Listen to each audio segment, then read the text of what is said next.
Eles conseguiram, filha. O problema não é a químio, é essa minha alergia ao medicamento. Eles não estão achando solução. Eu fui hoje na sua indicação. E o médico disse que eles vão pesquisar, que vão fazer de tudo. A gente vai cuidar de você.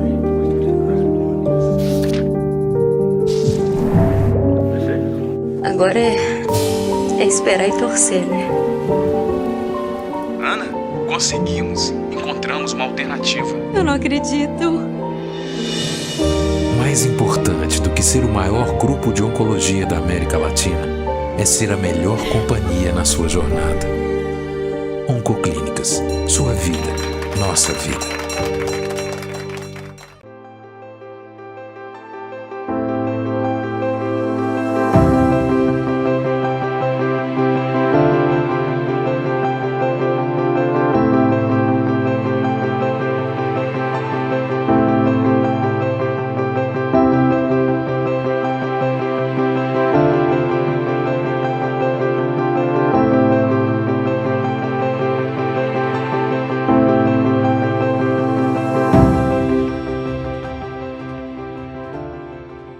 Mãe, tá tudo bem? Eles conseguiram, filha. O problema não é a químio, é essa minha alergia ao medicamento. Eles não estão achando solução. Eu fui hoje na sua indicação. E o médico disse que eles vão pesquisar, que vão fazer de tudo. A gente vai cuidar de você.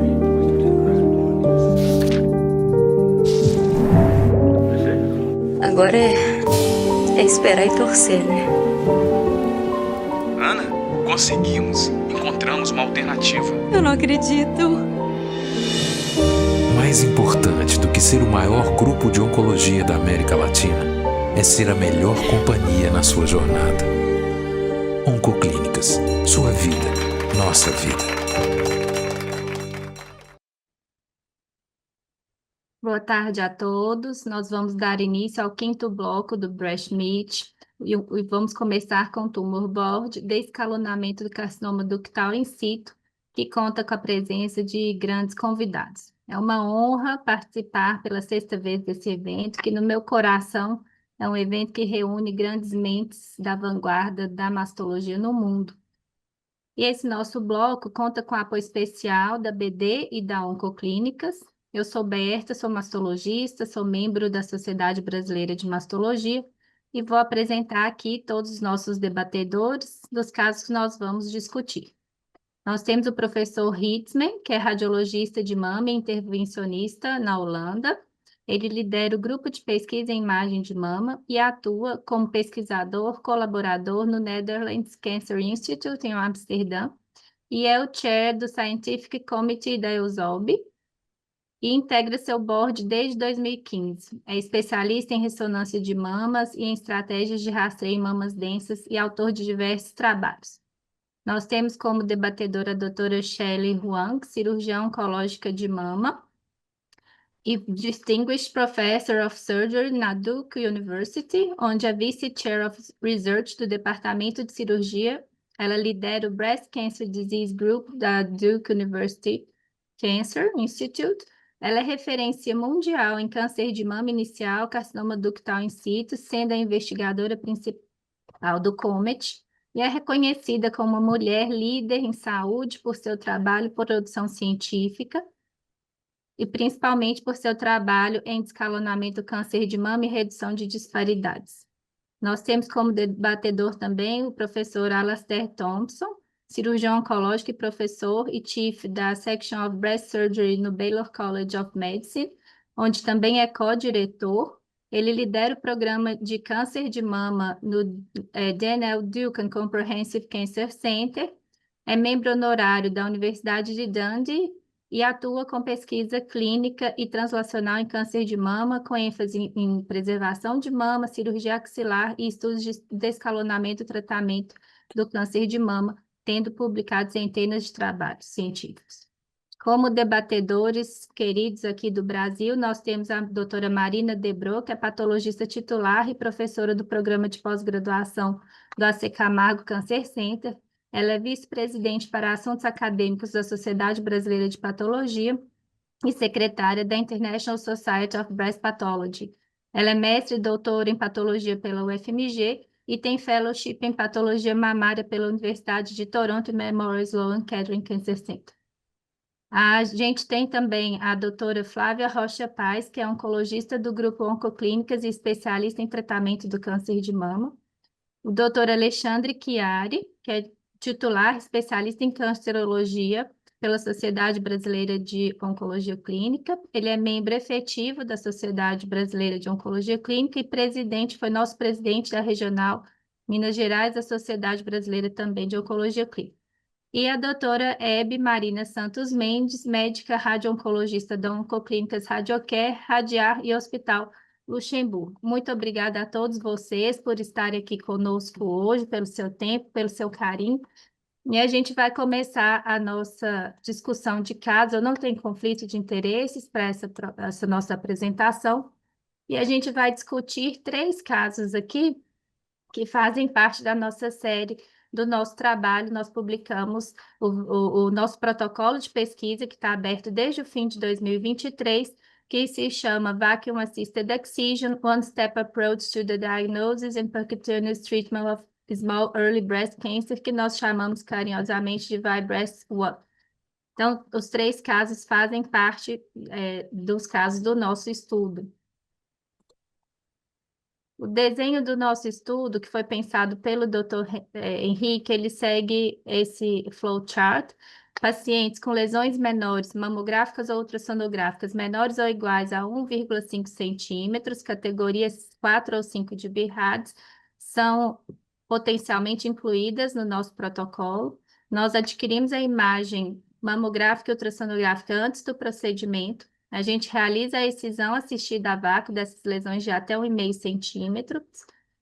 Nós, após a ressecção completa e documentação da excisão da lesão, nós realizamos a cavity margin sample shaving, que a gente faz mais uma rodada de no mínimo 12 fragmentos para ressecar aquela margem onde estava a lesão, e a gente clipa essa lesão.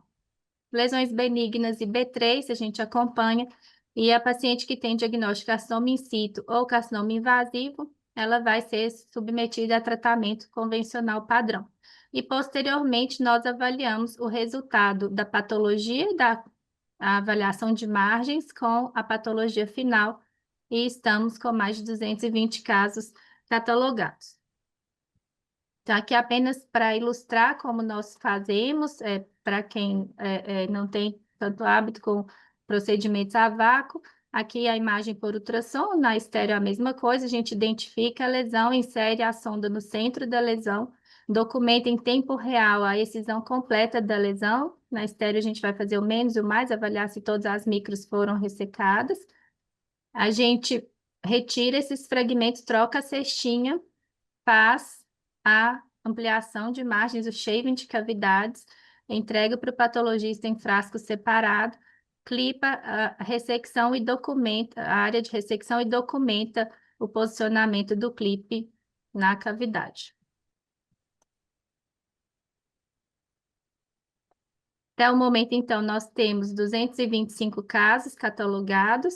Desses casos, 37% foram lesões benignas, 32% lesões de potencial maligno em certas lesões B3, pelo que é descrito pelo Royal College of Pathologists, e 31% carcinoma in situ ou carcinomas invasores. Dos subtipos imunistoquímicos, a gente tem a maioria das nossas pacientes tem tumores luminais. Apenas um caso foi triplo negativo, 22% low risk de CIS e 16% carcinoma in situ de alto risco. Bom, então a gente vai começar aqui com o caso nosso, o primeiro caso que a gente vai discutir. É uma paciente de 86 anos, ela tratou para câncer de mama à esquerda há 10 anos, não faz uso no momento de hormonoterapia, era um tumor luminal, paciente do Dr. Henrique. Ela fez segmento com mamografia e ultrassom sequencial, e às 8 horas, na mama direita foi identificado um nódulo heterogêneo de 10 milímetros, categoria 4. Eu queria pedir para o Dr. Hitzman para ele comentar essa imagem, contar para a gente como é feito o segmento e acompanhamento dessa paciente na Holanda. Hoje cedo ele falou um pouco sobre rastreamento, como é feito o acompanhamento dessa paciente que é uma super idosa, né, tem 86 anos e tratou de câncer de mama, como ele vê essa imagem, como ela cuida, essa paciente é cuidada na Holanda.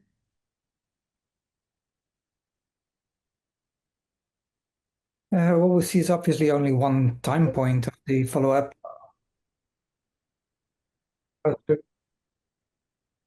Okay. Yeah. Well, what you get here is a O que a gente está vendo aqui é uma mamografia que, na verdade, é bastante fácil de interpretar, categoria B, onde há um pequeno nódulo aí que poderia ser novo, mas pode já estar lá há algum tempo já, eu não sei com certeza. De qualquer forma, eu faria ultrassom aqui, que foi feito, que mostra claramente, então, uma pequena massa irregular, sólida, com potenciais calcificações, e a mamografia em si, na verdade, não é tão suspeita como a presença aí dessa lesão, que tem uma calcificação aqui, pós-operatória, pós-radiação. E essa paciente, Não, mas não mudou de muito. 86 anos, ela segue acompanhando anualmente nos protocolos de acompanhamento de vocês?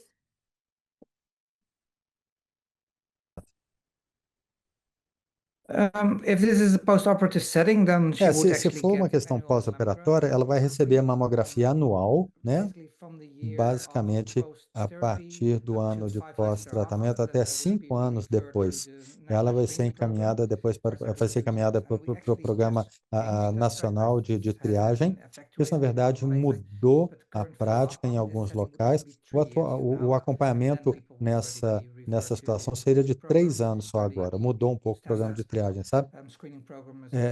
Enquanto o programa normal de triagem é uma mamografia depois de 2 anos. Então, essa paciente foi submetida a uma excisão assistida a vácuo, foram obtidos 24 fragmentos com uma agulha de 7 gauge, pesando no total 10 gramas. Ela foi diagnosticada com carcinoma ductal in situ de baixo grau, de 4 milímetros, RRP positivo, KM67 baixo e HER2 negativo. E foi realizada a Cavity Margin Sample Shaving com 12 fragmentos, também da agulha de 7 gauge. Quando a gente faz o shaving no ultrassom, a gente lava a agulha com uma agulha de 7 gauge, também pesando 10 gramas. Aqui, muitas vezes, a gente tem um aumento aqui do shaving pelos coágulos, do peso do shaving pelos coágulos, e nessa peça a gente não viu nenhum tumor residual.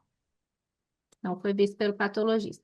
Doutora Marina, você gostaria de comentar, contar para a gente aqui das lâminas?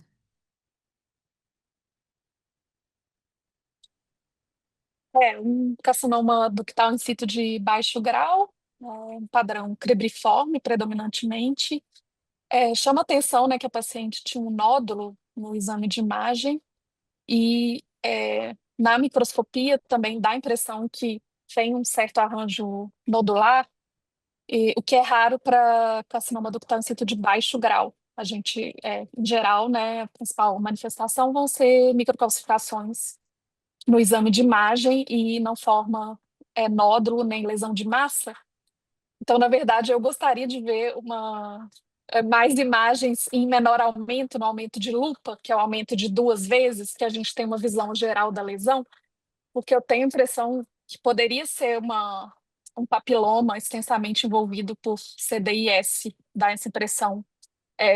Nesse aumento, tem uns esboços de papilas, mas como está extensamente envolvido, né, pelo CDIS, com padrão cribriforme, não está tão claro se realmente tem uma arquitetura papilífera que foi obscurecida pela proliferação neoplásica.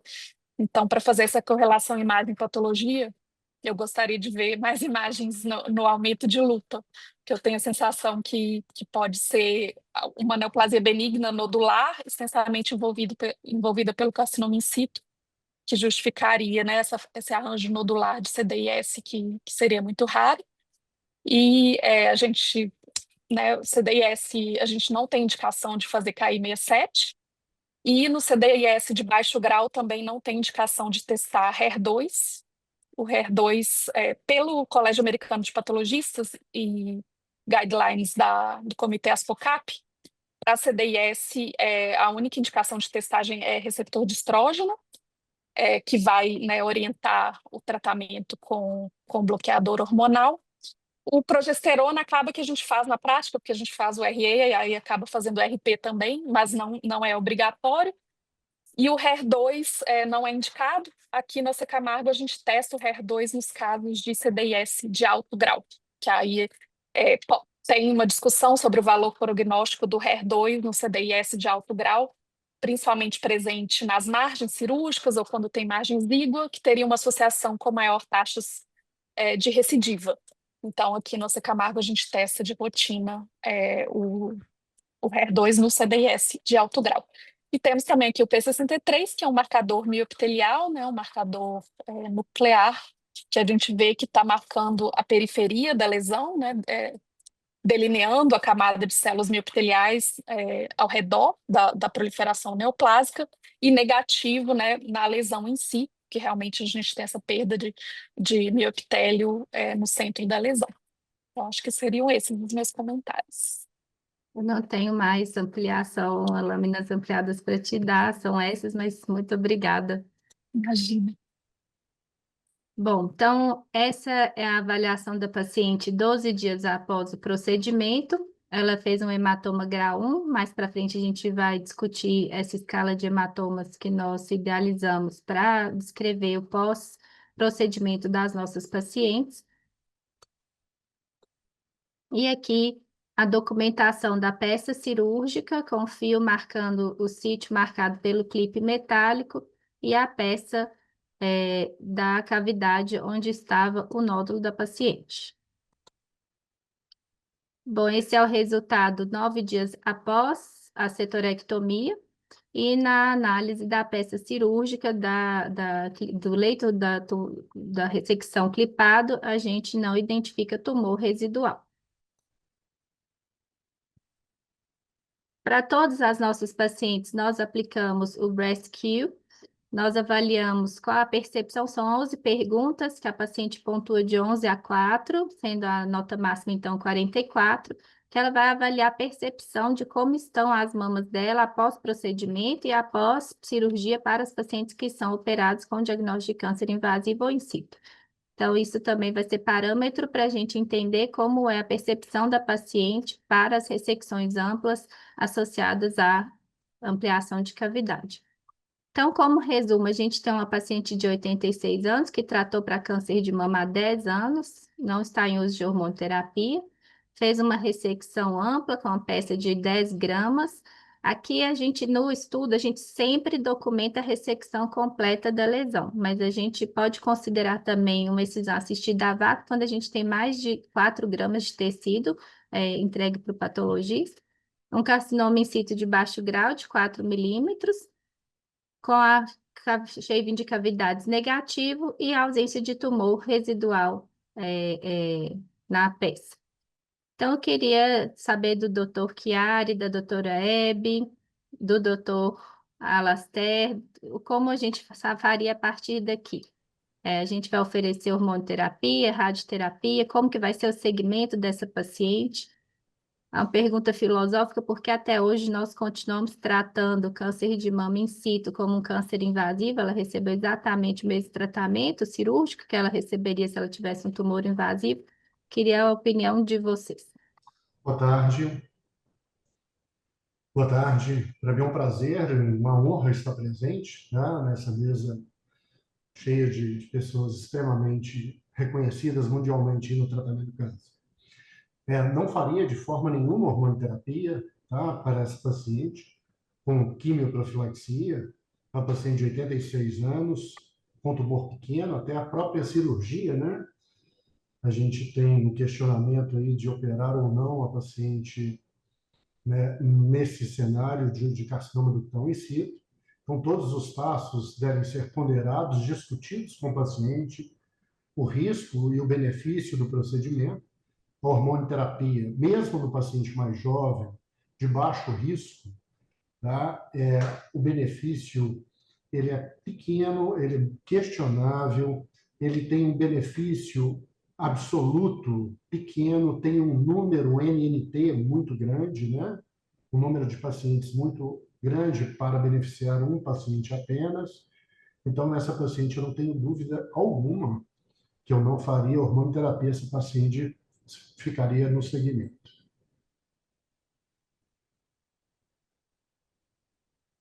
Doutora Flávia, doutora Hebe.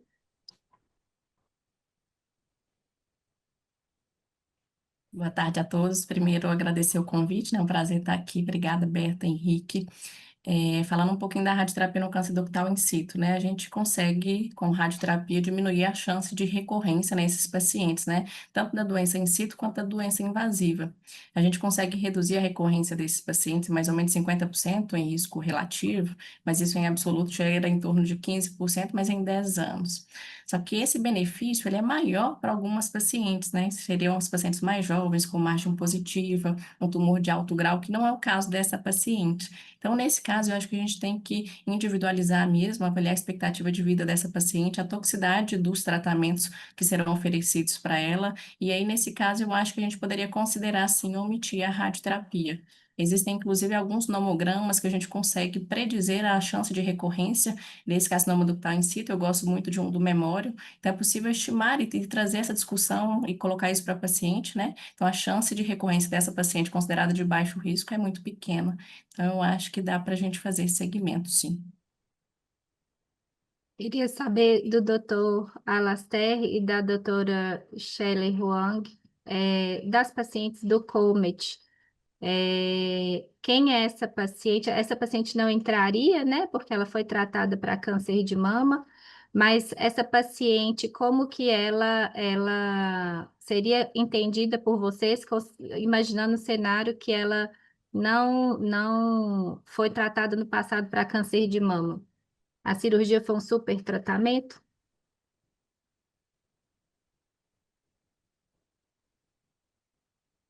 Então, talvez eu possa começar, se eu puder. Olha, eu parabenizo vocês por essa exposição maravilhosa da decisão assistida a vácuo, que com certeza é uma direção que algumas pessoas estão seguindo agora para esses cânceres menores. Realmente, o ensaio SMALL no Reino Unido está aleatorizando pacientes entre decisão assistida a vácuo e tratamento convencional. Então, para essa paciente, eu concordo completamente com a primeira palestrante. Eu acho que a radioterapia, sim, reduz o risco, mas se pensarmos sobre o ensaio PRIME 2, não houve sobrevida nas mulheres mais jovens com esses pequenos cânceres receptor positivo. Eu não sei se haveria algum benefício para a quimioterapia para essas pacientes, mas provavelmente eu não forçaria o seu uso. Eu talvez esteja caminhando para uma outra pergunta, mas deixa eu passar para a Shelley antes disso. Sim, Alistair, eu concordo, agradeço muito o convite para estar nesse painel tão interessante, avaliando questões e formas inovadoras de tratar essas lesões em estágio inicial. Eu parabenizo vocês por tentarem essa abordagem inovadora para esses cânceres pequenos de baixo risco. Certamente uma pessoa de 86 anos de idade com CDIS de baixo grau, se ela não tiver câncer nos últimos 5 anos, se ela não teve, ela poderia participar do estudo COMET, sim. Eu acho que ela seria uma candidata ideal para isso, na verdade.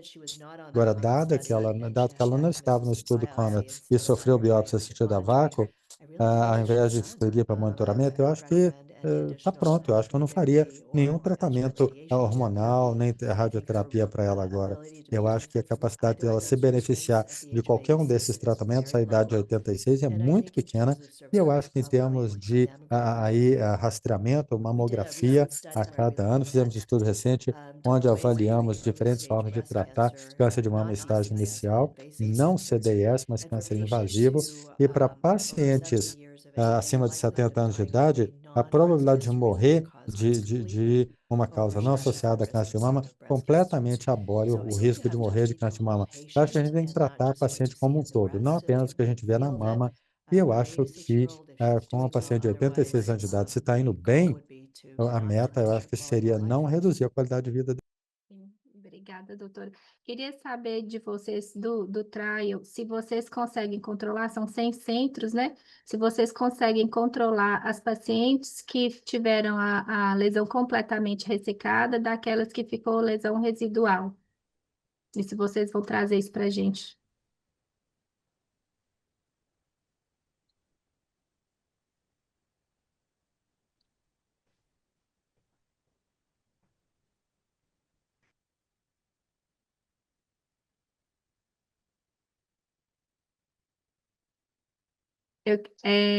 Não sei se o pessoal da tradução entrou, eu queria saber do doutor Alastair e da doutora Shelley, se eles conseguem, eles trazem para a gente de dados as pacientes deles que tiveram as ressecções completas das que não tiveram, que ficaram com doença residual. E se isso a gente vai ter os desdobramentos disso no futuro.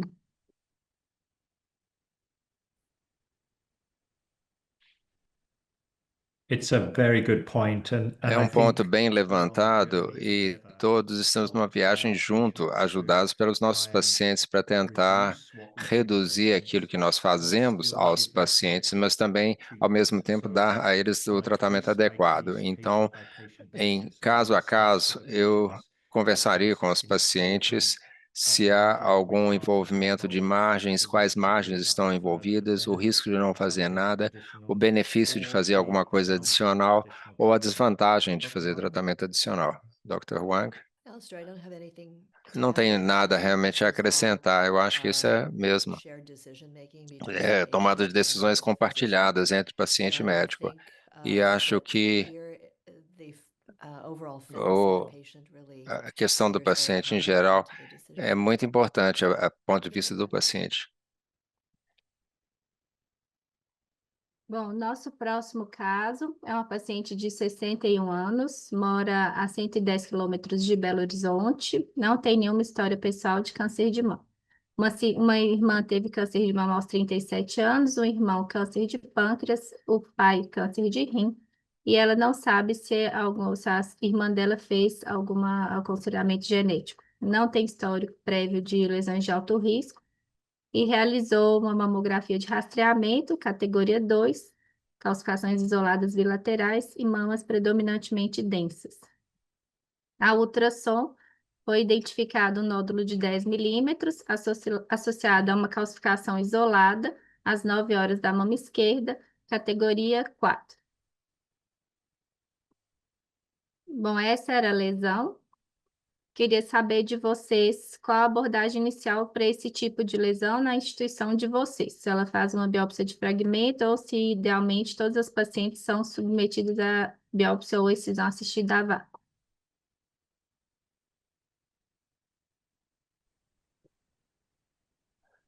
At our place, this would actually be a core biopsy Seria most of the time. um core biopsy, a maior parte das vezes, embora seja uma massa pequena, então talvez seria difícil fazer um core biopsy fácil disso. Acho que muitos vão acabar tentar simplesmente retirá-lo, fazer excisão da lesão.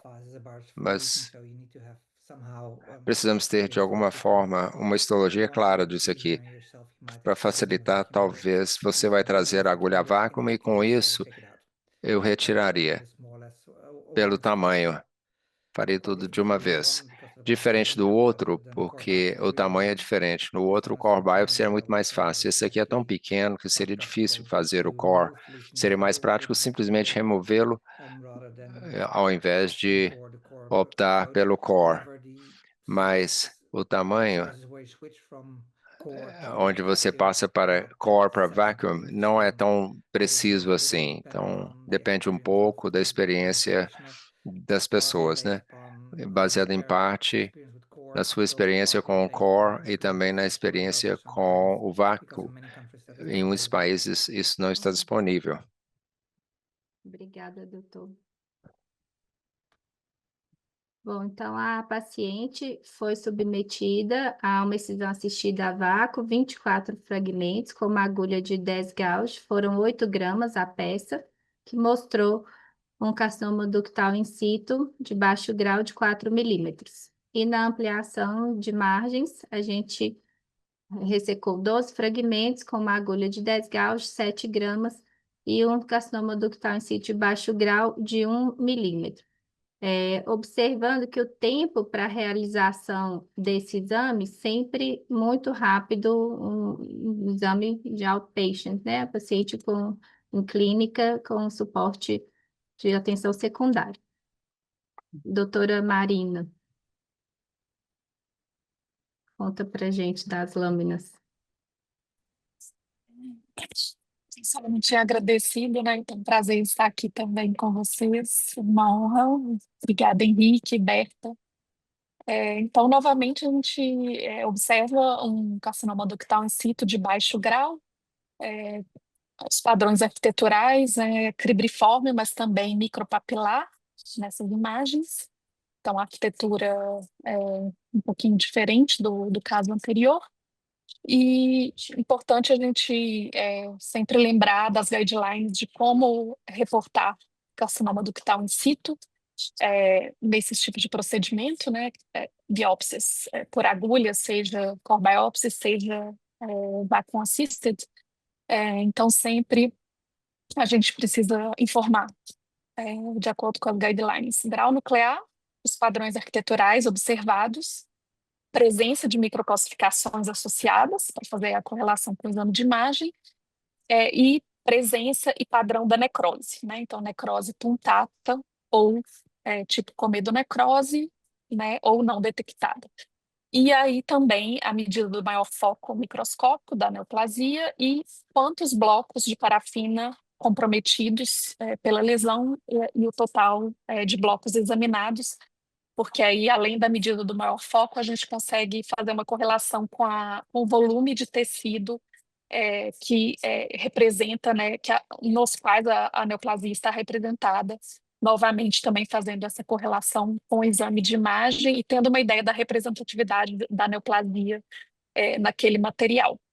E nessa imagem eu não vejo microcalcificações, né, que né, no exame de imagem tinham sido detectadas, e aí, né, nessas figuras a gente não observa microcalcificações, e tem um certo arranjo nodular também.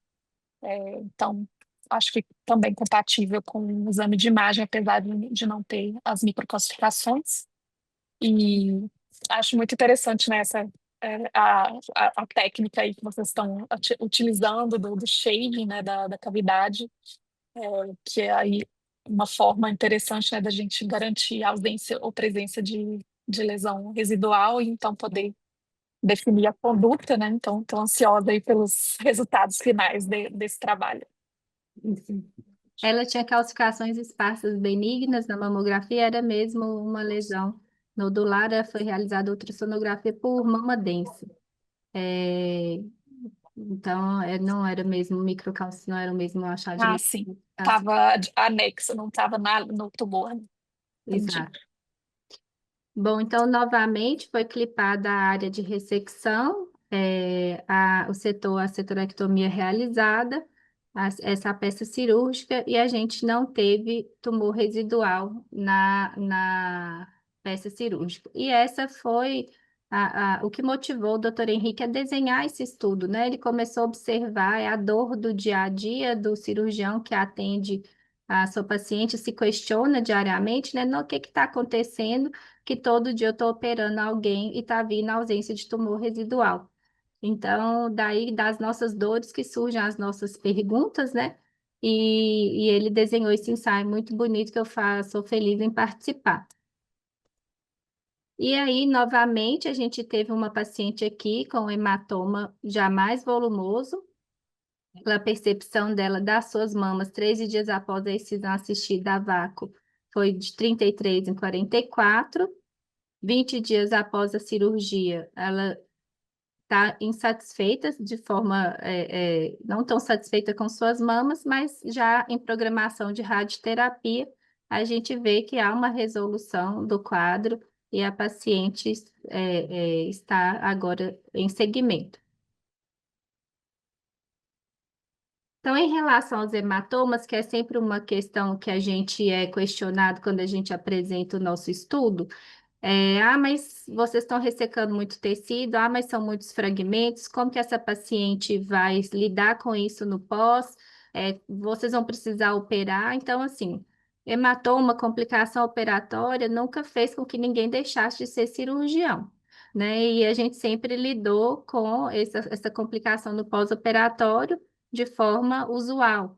E das 225 pacientes que nós conduzimos até o momento, em nenhum momento foi necessária intervenção cirúrgica para drenagem de hematoma. E o doutor Henrique tem mais de 5.000 biópsias assistidas a vácuo realizadas, nunca precisou drenar, assim como eu. Então, a gente desenvolveu essa escala de hematomas do grau 0, que aqui está pequeno, mas até o grau 4, a ausência de hematomas. O grau 1, aquele hematoma discreto, aquela equimose comparável ao que acontece quando a paciente é submetida a uma core-biópsia. O grau 2, quando a gente já palpa o hematoma, e ele é palpável, você palpa a loja ali. O grau 3, quando ocupa um quadrante da mama. E o grau 4, quando a gente tem uma sufusão, toda a mama cometida pelo hematoma. A grande maioria deles vão se resolver com 20, 30 dias, sem nenhuma intervenção. A paciente é orientada que isso pode acontecer, obviamente está no termo de consentimento para o próprio procedimento, assim como está também no termo de consentimento para a participação no estudo. O que é feito diferente do que foi proposto para ela no nosso protocolo é apenas a ampliação, shaving de cavidade. Então, ela entende que há um risco maior de sangramento, mas que nós nunca precisamos de nenhuma intervenção cirúrgica nessa condução. Queria saber da experiência do Dr. Hitzman, se hematoma é um grande problema para eles. It's never nice to have big hematomas, right? But in Não é essence, bom ter hematomas, mas em essência não é um problema tão grande assim. Você pode fazer incisões até amplas, e se você explicar bem e explicar aos pacientes o que pode potencialmente acontecer, a maior parte das vezes você vai ter algo que é fácil de manejar e fácil de controlar. E em pacientes como esses, se você vê o resultado cirúrgico, onde você poderia fazer isso, só uma biópsia, a biópsia, a maior parte das vezes, não vai resultar em não precisar de cirurgia, muitas vezes. Então, lesões muito pequenas e coisas assim, a excisão a vácuo é fantástico. Bom, então aqui dos nossos casos, nós tivemos 177 hematomas catalogados, sendo que apenas 11 pacientes, 11% tiveram hematoma cometendo mais de um quadrante da mama e todas foram conduzidas conservadoramente. Então, é isso que a gente já conversou, né? É um trauma fechado, a maioria vai ser absorvido. Apenas 6% dos nossos casos foram grau 4, não precisamos de nenhuma drenagem cirúrgica. E a gente deve avaliar isso como um hematoma de cirurgia, né? A gente vai conduzir a grandíssima maioria sem nenhuma intervenção.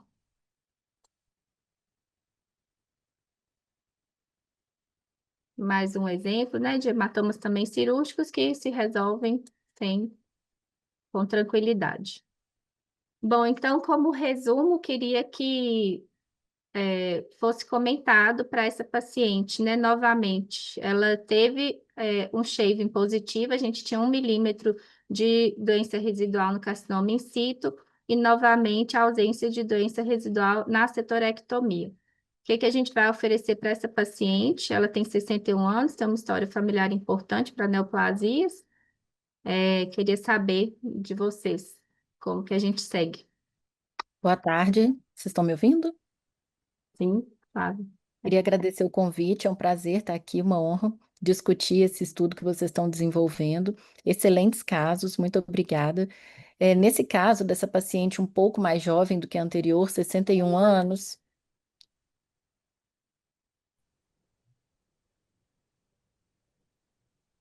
e ela é 61 anos, um pouco mais jovem, com uma história familiar importante, então uma paciente de mais alto risco. Apesar de ser um ductal in situ e também de baixo grau, eu tenderia a oferecer para ela, sim, a hormonioterapia, e eu acredito que a Hebe também vai oferecer a rádio, e continuar com o follow-up dela mais próximo e também solicitar um painel hereditário para ver a presença de mutações, já que, pelo que eu entendi, ela desconhece alguma mutação familiar até o momento, não é isso? Isso, exato. Então, já vou aproveitar e comentar da radioterapia, Flávia. Então, assim, é um caso, apesar de ser um tumor inicial, né, é uma paciente completamente diferente. É uma paciente com história familiar positiva, uma paciente mais jovem. Então, aqui a gente vai seguir a ideia de que a radioterapia diminui recorrência local. Vamos pensar aí no estudo que já foi citado na aula anterior, né, o RTOG 9804, que reduziu recorrência tanto de doença invasiva em mais ou menos 5%. Então, assim, é um paciente que merece, sim, radioterapia. Só lembrando que agora, com doença inicial, a gente consegue oferecer uma radioterapia com muito menos frações, né? Então, essa provavelmente será uma paciente para o hipofracionamento e provavelmente para o ultra hipofracionamento, né? Então, hoje a gente tem uma radioterapia muito mais moderna, muito menos mórbida, com menos toxicidade, em menos frações. Então, provavelmente baixa taxa de toxicidade, né? Então, eu acho que é um paciente, sim, que merece radioterapia adjuvante. Doutor Chiari?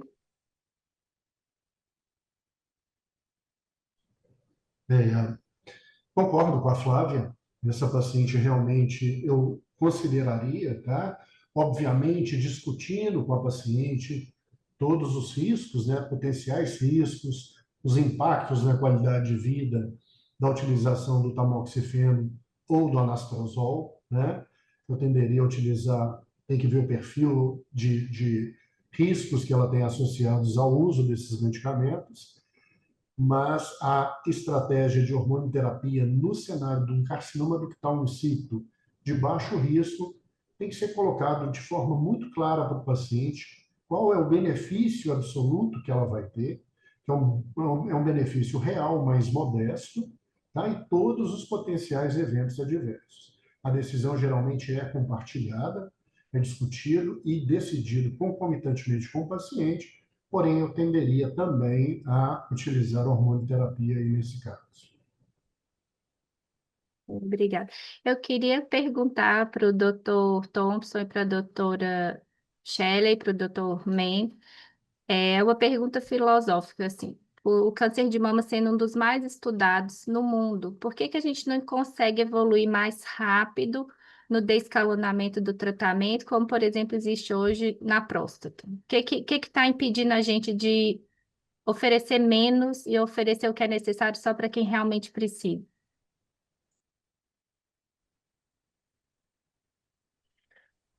Dr. Wang, would you like to go first? Você quer ir primeiro, doutor? Thank you, Alistair.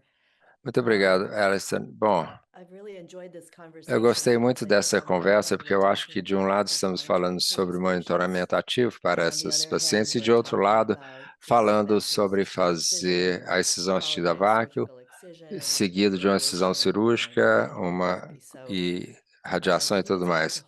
É difícil manter esses conceitos junto, mas eu acho que a questão filosófica que eu utilizo muito é perguntar como é que isso vai ajudar o paciente.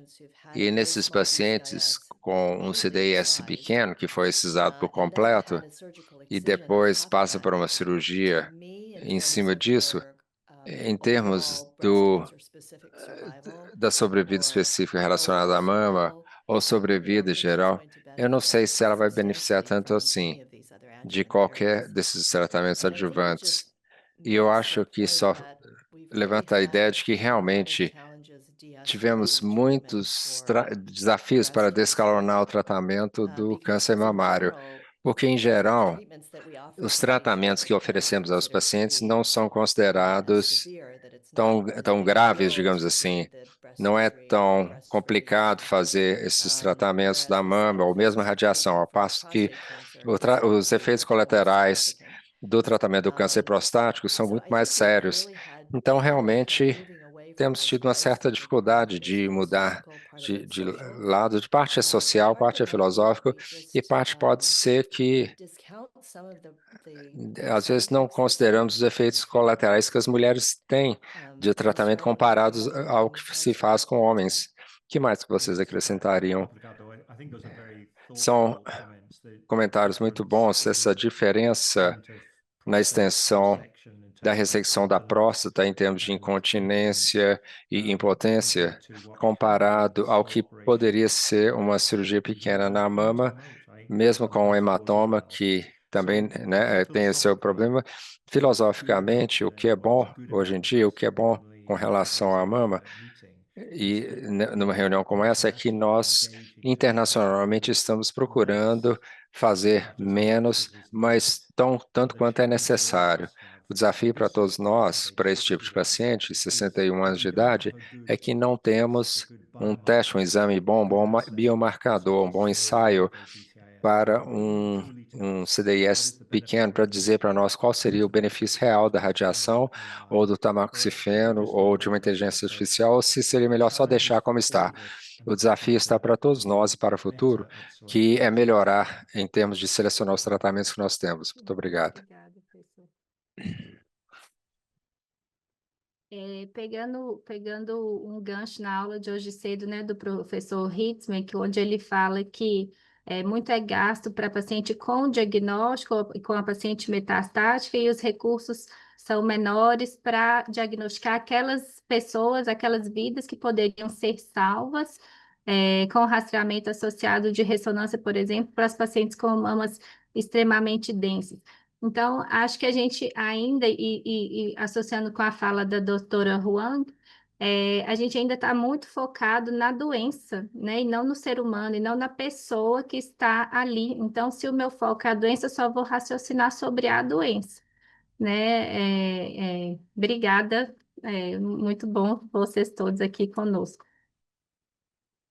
E agora a gente vai, gente, para o nosso último caso. A gente tem uma paciente de 63 anos, de Itaúna, 80 quilômetros de Belo Horizonte, não tem história familiar ou pessoal de câncer de mama, e ela fez uma mamografia de rastreamento que mostrou um agrupamento de calcificações pleomórficas com maior eixo linear de 15 milímetros na mama direita, categoria 4. Então, aqui é o foco de microcalcificações. Queria saber do Dr. Hitzman se na instituição deles essa paciente iria direto para a biópsia, se ela faria alguma avaliação complementar com outro método de imagem.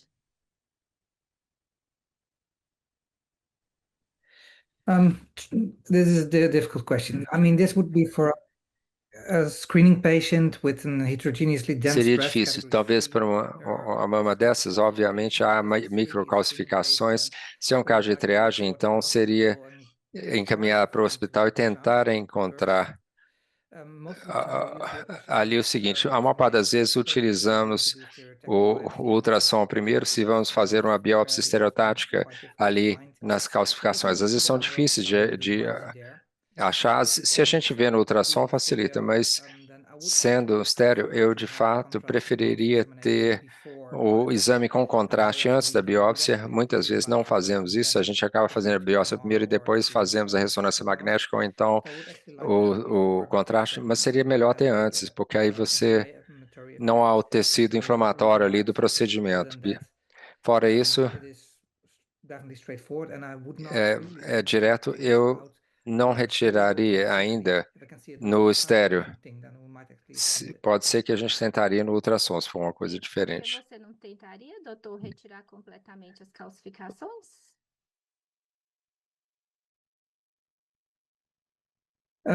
Honestly, at our place, Honestamente, lá, isso, vamos dizer que a gente quer saber, supomos que a gente suponha que seja um CDIS. Talvez uma excisão dessas não seria o gold standard do tratamento ainda para o CDIS, o carcinoma ductal in situ. Então, de qualquer forma, a menos que a gente encontre alguma outra coisa, por exemplo, um câncer ductal in situ de baixo grau, de acordo com esses critérios, nesse caso, talvez a gente talvez partiria para a observação e a vigilância ativa. Com essas pacientes em situações assim, no momento, acabam optando pela observação. E então, nenhum tratamento endócrino ou tamoxifeno é feito, apenas fazemos a vigilância. Se é doença de alto grau, aí vai ser cirurgia de qualquer forma. Então, não seria necessário tirar a calcificação nesse momento, considerando que já vai haver cirurgia mesmo depois. E parece até muito para um estéreo. Mas com a agulha 17, talvez você consiga fazer. Com a agulha 9G vai ser difícil. Queria a opinião de vocês, porque como a gente consegue retirar tudo, né? A gente entra com essa intenção e a gente faz a ampliação de margens, isso está dando muita tranquilidade para a gente para manejar as lesões B3, inclusive as com hiperplasia ductal atípica. Eu queria que vocês comentassem esse ponto.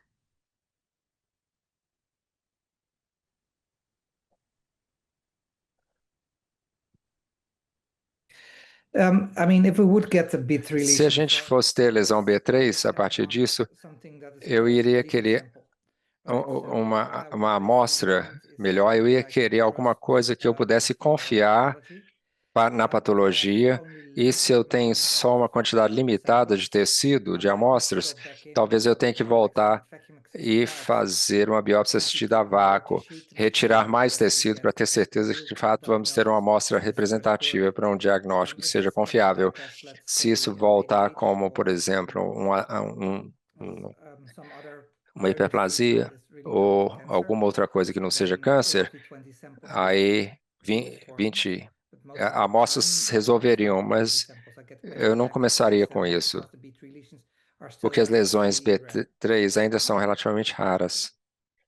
Doutor Thompson ou doutora Huang gostariam de complementar?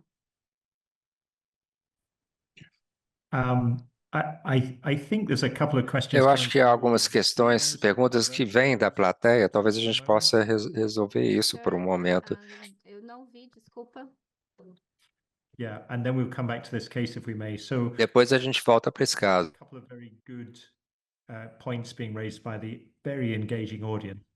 Alguns pontos interessantes que esse público levanta. Então tem a pergunta do o que fazer em pacientes, por exemplo, que tem o Liefeld síndrome, a síndrome, e a questão de se vai usar tamoxifeno ou outro. Alguns pacientes acham que 10 miligramas de tamoxifeno todo dia é complicado, ou 5 miligramas por dia. Poderiam ser talvez mais fáceis do que aquele de 20 miligramas, os inibidores da aromatase, e há uma questão com relação ao desafio do Liebfraumeni e outras mutações, o que você vai fazer com relação à radiação nesses pacientes, reconhecendo que a radiação da mama inteira e a redução do número de fração versus a irradiação parcial da mama são opções e precisa de um oncologista especializado nisso para endereçar. Então, talvez ouvir comentário de você, Shelley. Eu venho acompanhando esse chat. Eu acho que isso é interessante com relação a congressos internacionais. Eu não reconheci que o Liebfraumeni era tão comum no Brasil, não é muito comum nos Estados Unidos. Então, tem havido conversas sobre os testes genéticos e numa paciente com essa nos Estados Unidos, você tem outros membros da família com câncer, pensaremos o BRCA 2 e oferecer ao paciente o teste genético. Se ela fosse positiva para o BRCA2, acho que isso não mudaria muito a minha recomendação com relação a essa doença específica e o manejo do carcinoma ductal in situ, mas eu aconselharia com relação ao risco aumentado de câncer contralateral e para os pacientes e a ideia da mastectomia. Eu nunca encorajo os pacientes a fazer, mas eu coloco isso como uma possível opção para muitas pessoas, né, que é a mastectomia bilateral. A incidência de lipofilomenia no Brasil foi um dado interessante, um fato interessante, e nesse paciente, de novo, eu não mudaria o que você está fazendo, porque nesse diagnóstico é certo para dizer que os pacientes com lipofilomenia, como vocês sabem, têm mais possibilidade de desenvolver cânceres secundários como resultado da radiação. Então, numa situação de baixo risco, eu recomendaria um tratamento sem radioterapia. Ok, obrigada. Eu não sei se é porque eu estou apresentando, eu não estou vendo o chat.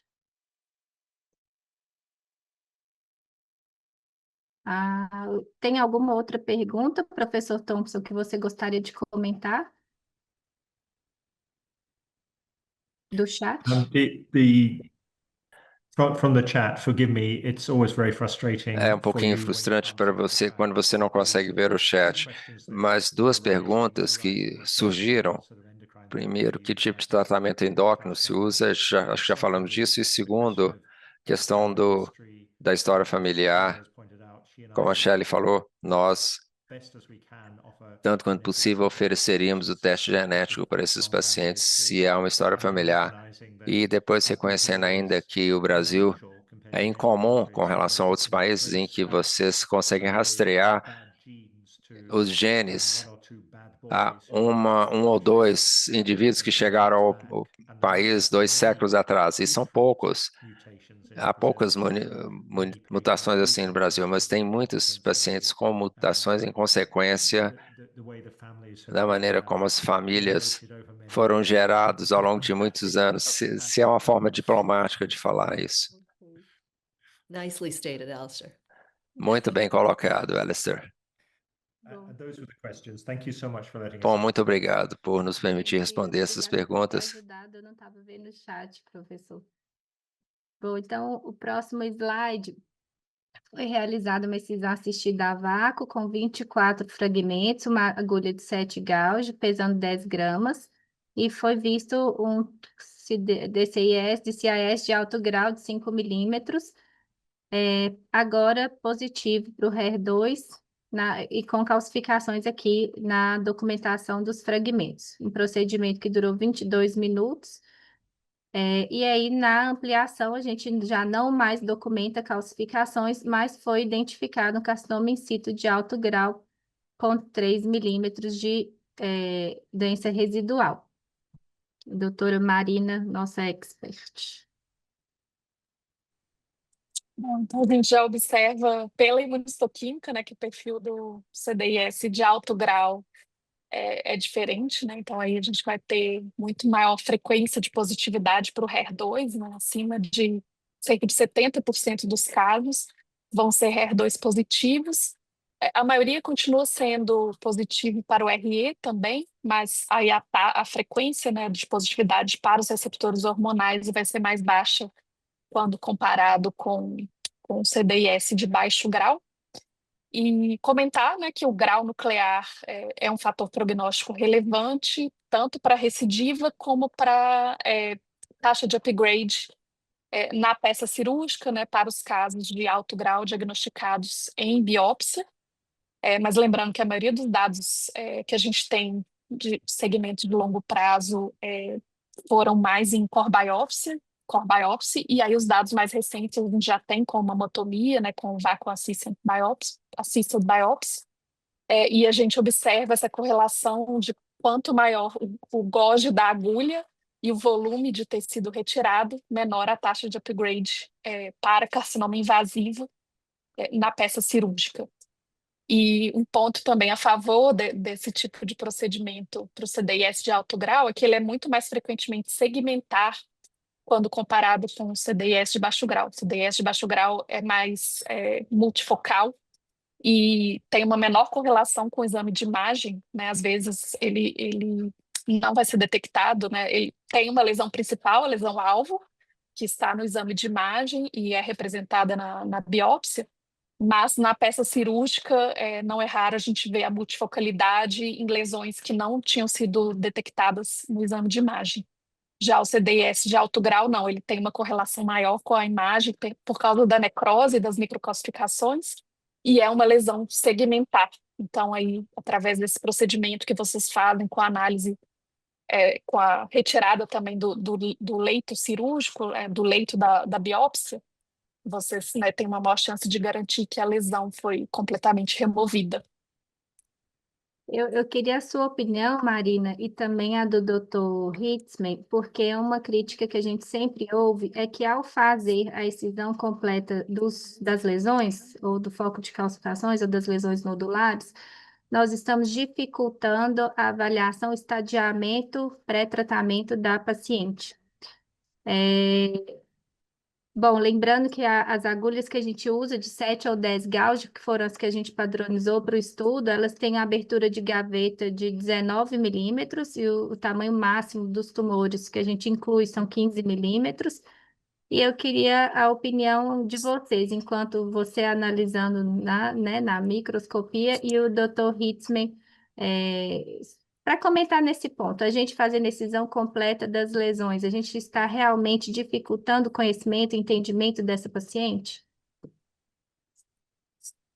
Eu acredito que não, porque acho que vocês estão... Eu acho que tendo um protocolo bem definido, né, nesse contexto, vocês ainda estão no contexto de estudo clínico, com um protocolo bem definido, em que vocês ainda estão padronizando a forma de avaliação, mas você tem a avaliação da lesão inicial, do leito, né, que aí é uma forma indireta de avaliar lesão residual, que seria garantindo margens livres, não são margens propriamente ditas, mas vocês estão garantindo ali que não tenha lesão residual. E mesmo para carcinoma invasivo, a gente tem essa correlação da medida do maior foco, a porcentagem dos fragmentos comprometidos pela neoplasia, e fazendo a correlação com o exame de imagem, se a representação está adequada. Então, principalmente carcinomas invasivos bem diferenciados, a gente tem visto lesões que são completamente removidas na mamotomia, que chega à peça cirúrgica com a ressecção segmentar e não tem neoplasia residual. E aí o estadiamento patológico vai ser pela medida do maior foco microscópico que a gente detectou na mamotomia. E a gente estadia, coloca essa nota no laudo, né, informa lá o número, a identificação do exame prévio, e a paciente está adequadamente estadiada. E para carcinoma ductal in situ, né, a grande maioria dos casos, a gente não tem lesão macroscópica. Então, o que a gente faz também na peça cirúrgica é uma correlação da macroscopia com o exame de imagem do espécime cirúrgico, né, a radiografia da peça, e a microscopia. E a gente faz um mapinha de clivagem milimetrado, em que cada quadradinho do espécime radiografado corresponde a 1 centímetro, e cada quadradinho é um bloco de parafina e uma lâmina. Então, a gente olha no microscópio quantos blocos de parafina tem lesão, tem tumor, e faz a medida através desse mapeamento. Então, na mamotomia também, você poderia fazer algo semelhante para quantificar melhor o volume da doença, já que a gente não tem lesão macroscópica, mesmo na peça cirúrgica. Para a gente determinar adequadamente a medida do real do CDIS, a gente precisa fazer essa correlação. Então, eu acho que tendo uma padronização específica para esse tipo de espécime, né, tendo uma discussão multidisciplinar, com a comunicação adequada, definindo em conjunto essa guideline, eu não vejo como um impedimento. E aí, nesse estudo, eu acho que vocês vão mapear exatamente os desafios, né? Se em algum momento teve prejuízo para paciente em termos de estadiamento, de subestimação de volume de doença, e aí vocês vão poder desenhar esse protocolo de acordo com esse mapeamento que vocês vão fazer com os resultados. Sim, sim. Essa seria uma questão para vocês, Dr. Hitzman? I have very little to add. Eu This is tenho a pouco a very acrescentar. excellent explanation É uma of explicação what excelente sobre o que você consegue conseguir da patologia. Eu acho que a maior parte das vezes o patologista tem resultados melhores. Quanto mais tossida a gente oferece para eles, melhores os resultados. Leva mais tempo para nós, tecnicamente também, para um core biopsy, os resultados seriam 3 horas depois. Para isso aqui, pode levar um dia ou mais. Então, podemos ter, mas quanto mais amostras a gente tem, melhor. Vou um pouco mais rápido agora, que a gente tem mais 4 minutos. Bom, então, novamente, essa paciente foi submetida a cetorectomia, sem doença residual na peça, com estadiamento, um PET 5 milímetros alto grau, margens livres. O que que a gente faz para ela? Nesse caso, eu faria também radioterapia, Berta, é um paciente mais jovem, um tumor de alto grau. Eu vou só lembrar que hoje também a gente já tem estudos com análises genômicas para ajudar a identificar melhor qual a paciente que mais vai se beneficiar da radioterapia, né? Então, isso também vai ser uma novidade que deve vir nos próximos anos. E só comentando sobre a linfoalmene, né, que foi comentado no chat, a gente sempre, paciente com linfoalmene, a gente tem radioterapia considerando maior chance de ter segundas neoplasias, ainda a radioterapia induzir um câncer radioinduzido. Então, doença inicial a gente evitaria de todas as formas a radioterapia, né? Ou só acompanhando, ou fazendo uma mastectomia. Uma doença localmente avançada é pesar mesmo o risco-benefício para indicar ou não, e a radioterapia parcial em tumores mais avançados pode sim ser uma boa opção, mas é individualização de caso. Sim. Flavinha, doutor Chiari. Colocando novamente o espectro da importância, né, da discussão com o paciente sobre risco-benefício, acho que a decisão da hormonioterapia no cenário do CDIS tem que ser compartilhada, tem que ser discutido. Em relação à hormonioterapia, quando decidido por fazer, tá, eu tenho a tendência de utilizar inibidor de aromatase na pós-menopausa até 60 anos, né, como foi no estudo B35. Acima de 60 anos não houve uma diferença entre tamoxifeno e inibidor de aromatase, e a gente vai escolher entre um e outro, dependendo, obviamente, da qualidade, né, por exemplo, de como está a densitometria óssea basal, né, se o paciente tem risco aumentado, ou fatores de risco para eventos tromboembólicos. Então, tem que individualizar aí a utilização de um ou outro nesse cenário. O tamoxifeno, 5 miligramas ao dia ou 10 miligramas em dias alternados, tem uma evidência menor, obviamente, do que 20 miligramas. O estudo não comparou com o estándar, né, que é 20 miligramas por dia por 5 anos. Eu tenderia a utilizar 20 miligramas se o paciente não estiver tolerando a possibilidade de reduzir a dose para 5 miligramas diariamente ou 10 em dias alternados, é uma possibilidade, né? Eu concordo com o Dr. Chiari em tudo que ele disse, e eu tenderia a oferecer sim a hormonioterapia, se a paciente estivesse de acordo, sem nenhum critério de alto risco para eventos tromboembólicos. É né, um tumor de alto grau, apesar de ser in situ, então eu ofereceria sim 63 anos, uma expectativa de vida maior associado à rádio. Obrigada, Flavinha. Uma Então, outra questão que eu pondero aqui é que realmente a VAI já está bem estabelecida para carcinoma ductal in situ. O estudo de vocês é muito bom. A gente fica aguardando aí os últimos resultados, a publicação, mas eu acredito que seja realmente o caminho, né? O real caminho aí para os tumores ductais in situ. E para os tumores invasivos, talvez seja o futuro, para os tumores pequenos, né? Espero que sim. sim, sim. Muito obrigada, Flavinha. A gente espera isso mesmo, né? Quando o foco do cuidado é a mulher, né? O ser humano que está lá na nossa frente, a gente sempre vai tentar fazer o melhor. Então, só como fechamento, gente, a gente definiu como doença residual mínima, quando a gente tem menos do que 3 milímetros de doença residual na ampliação. Quando a gente tem acima de 3 milímetros, a gente definiu como gross residual disease, e foi 10%, 17% dos casos, e peça cirúrgica com ausência de tumor residual em 60% das nossas pacientes. Então, Eu agradeço muitíssimo pelo carinho de vocês, pelo tempo de vocês, nossos colegas aqui do Brasil, especialmente nossos colegas do professor Hitzman, doutora Shelley Young, professora Shelley Young, professor Alastair Thompson, que sempre falam um sim muito querido e sempre aceitam pessoas participarem aqui conosco nos nossos eventos. Muito obrigada por todo o carinho e até a próxima.